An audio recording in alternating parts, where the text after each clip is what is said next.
अनुज चौधरी आखिर जेल क्यों नहीं जा रहा है? योगी जी आखिर अपने पुलिस वालों को जेल क्यों नहीं भेज रहे हैं? ये मेरे समझ से तो परे है। और उतना ही नहीं, जज महोदय को भी समझ में नहीं आ रहा, अदालत को भी समझ में नहीं आ रहा। और इन सब की बेशर्मी देखिए कि अनुज चौधरी अपने एफआईआर दर्ज को रद्द करने के लिए वो इलाहाबाद हाईकोर्ट चले जाते हैं। ये कितने दुख की बात है संविधान के लिए, लोकतंत्र के लिए, कानून व्यवस्था के लिए, कि जब कोर्ट के आदेश देने के बावजूद ना तो योगी जी सुन रहे हैं, ना उनकी पुलिस सुन रही है। संभल में दंगा होता है, कई लोगों की जान चली जाती है, या फिर यूं कहें कि मासूमों की जान चली जाती है। लेकिन उनको सलाम है जिन लोगों ने हिम्मत कर कम से कम कोर्ट का दरवाज़ा तो खटखटाया, लेकिन इसके बावजूद जज महोदय तो सुन लेते हैं। लेकिन आज आदेश देने के बावजूद भी जो है इनको कोई फ़र्क नहीं पड़ता। फॉरएवर न्यूज़ कम से कम 100 से ज़्यादा वीडियो बनाया कि कम से कम जो है योगी जी कम से कम सुन ले, कम से कम जो है संभल के लोगों को इंसाफ मिल जाए, कम से कम कानून की ताकतों का लोगों को अंदाज़ा हो जाए, जज महोदय की कीमत का एहसास हो जाए, अदालत की जो छवि है, उनकी जो ताकत है, उनका जो वजूद है, वो लोगों को समझ में आ जाए। लेकिन ऐसा होता हुआ दिखा नहीं। बड़ी अफसोस के साथ ये कहा जा रहा है कि योगी जी या उनकी पुलिस ये बताना चाहते हैं, या उनकी सरकार ये समझाना चाहती है कि वो अदालत या फिर जज से बड़े हैं। इलाहाबाद हाईकोर्ट वो पहुंच गए हैं, लेकिन उसके बाद अब क्या होगा ये देखना ज़रूरी होगा। लेकिन मेरा अभी भी अदालत से, खास करके जो है जज महोदय से और इलाहाबाद कोर्ट से ये अनुरोध है कि कम से कम ऐसे नफरती पुलिस को, जो पुलिस के शक्ल में, जो पुलिस के वर्दी में जो रक्षक के बनने की जगह भक्षक बनते जा रहा है, इन लोगों को जेल में डाले। क्योंकि इन लोगों को कानून से ऊपर रहने का कोई अधिकार नहीं है।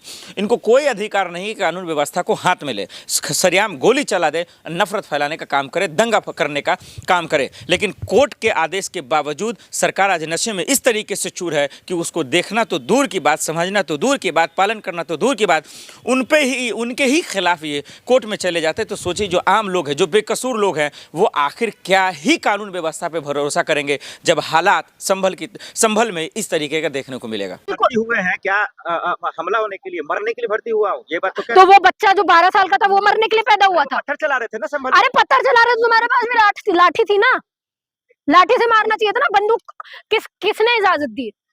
अगर तुमने नहीं किया तो किसने इजाजत दी? ऊपर से तुम बता दो, किसने बोला कि गोलियां बरसानी है? किसने बोला? वो गोली तुम्हारी सिक्योरिटी के लिए है, लीस्ट टू लीस्ट। अगर सिचुएशन बहुत ज्यादा हाथ से खराब हो जाए, आपको मारना भी है, वो भी पैर पे, ठीक है? एक एक गोली का आप लोगों को ऊपर बयान देना पड़ता है कि कहाँ यूज हुई है, और आप अंधाधुंध फायरिंग कर रहे हो। अब बोल रहा मैंने ऊपर चलाई थी। ऐसा कौन सा आपने एंगल मारा था कि वो अर्जुन का तीर है जो ऊपर गया तो डायरेक्ट मछली के निशाने पे लग गया, आंख में लग गया?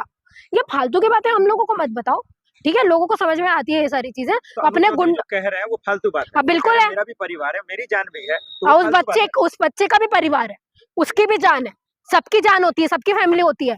ऐसे अकल को आके टेररिस्ट भी ये बोलेंगे मेरा भी घर है, मेरा भी परिवार है, छोड़ते फिरोगे सबको? क्या तुमने कॉन्स्टिट्यूशन इसलिए रखा हुआ है? खुलेआम छोड़ दो, मतलब सबको। क्यों सबको कैदी करके रखा है? क्यों छोड़ देना चाहिए सबको? क्यों घुमाल की बात करो? लॉ होता ही इसलिए सर कि डर रहे। अरे योगी जी के लाडले हैं वो, पूर्व सीओ, इसलिए तो बच रहे हैं। उसकी जगह में कोई दलित होता तो अंदर कर चुके होते अभी तक, ठीक है? अभी कोई और ऑपोजिशन वाला होता जो लेफ्टिस्ट विंग को बिलोंग करता हो, उसको अभी तक अंदर कर दिया जाता है। जानकार है क्या अनुज चौधरी को कोर्ट जाने का हक नहीं है? जाओ, क्या लीगली एक्शन? अरे बिल्कुल लो। तो फिर क्यों आप उनको? तो लीगली एक्शन लिया था तो कोर्ट ने ये चीज बोली थी ना कि एफआईआर होनी चाहिए, उसी के खिलाफ तो गए वो। तो उसके खिलाफ में जाओ, फिर कोर्ट यही बयान देगा, फिर आप हाई कोर्ट चले जाना, फिर आप सुप्रीम कोर्ट चले जाना, यही करते रहना, यही हो जाएगा। ठीक है, करते रहो। अनुज चौधरी की जगह कहाँ है? अनुज चौधरी की जगह जेल में। ऐसे लोगों को जेल में रहना चाहिए। जेल तुम्हारे लिए खुले हुए हैं, ठीक है? ये जो जिनको जेल में अंदर डालने के बाद में तुम पैरोल दे दे के बाहर करते रहते हो ना, समझ में आता है किसकी सरकार है और किन लोगों की बात करती है।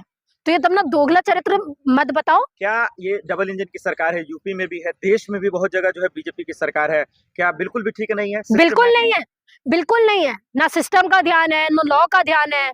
अगर लॉ का ध्यान होता तो किसी एक पर्टिकुलर रिलीजन के नाम पे ये वोट नहीं ले रहे होते। ये देश सेक्युलरिज्म से चलता है, गुंडागर्दी नहीं कर रहे होते। अमित शाह जी की पुलिस इतनी बेलगाम नहीं हुई फिरती, वो भी लॉ एंड ऑर्डर के साथ में काम करती है। तो हम लोगों को समझ में आता है ना, ये गोबर में देने वाले लोग बजट अपना गोबर के लिए बजट देते हैं 3 करोड़ रुपए। हाँ, ये सरकार हम लोगों को बताएगी डेवलपमेंट के बारे में। फिर यही तो मोदी जी, अमित शाह जी कहते हैं विश्व गुरु बन रहा है। दिख रहा है ना सर, मेरे से इंटरनेशनल बातें मत करवाओ। जो चाटा मारा है ना विदेशों ने तुम्हारे चेहरे पे, नकाब गिर गए हैं पूरे। तो मोदी जी बदला भी तो लेते हैं। कौन सा बदला ले रहे हैं? टकरा है, चूर-चूर अरे कर रहा है। कितना चूर चूर हो गए, सीज फायर ही करवाना पड़ा ना। हाँ। किससे डर के करवाया? खत्म कर देते। मैं तो इंतजार कर रही थी कि 2-3 लाशें आए पाकिस्तान से यहाँ पे। तो हुआ तो तो अरे कितना हुआ? सीज फायर करवाया क्यों? एयर किया स्ट्राइक क्यों? नहीं दिखा आपको? अरे दिखा सर, पर सीज फायर किसके डर से करवाया, ये मुझे बताओ।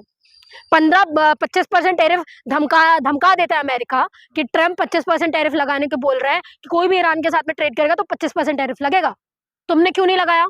कोर्ट आदेश तुम भी तो कर रहे हो ना ईरान के साथ में ट्रेड।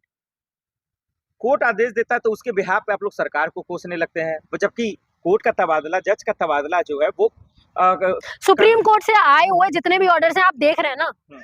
किसके पक्ष में है? मतलब किसके? उनपे भी शक है आपको? हाँ, क्या मजाक बना दिया किसके आपने? किसके पक्ष में, आप मुझे बता दीजिए। पक्ष क्या होता है? फैसला फैसला होता अरे है। फैसला एक देश में तरफा ही। होता है। अरे तो एक तरफा ही हो रहा है ना सर।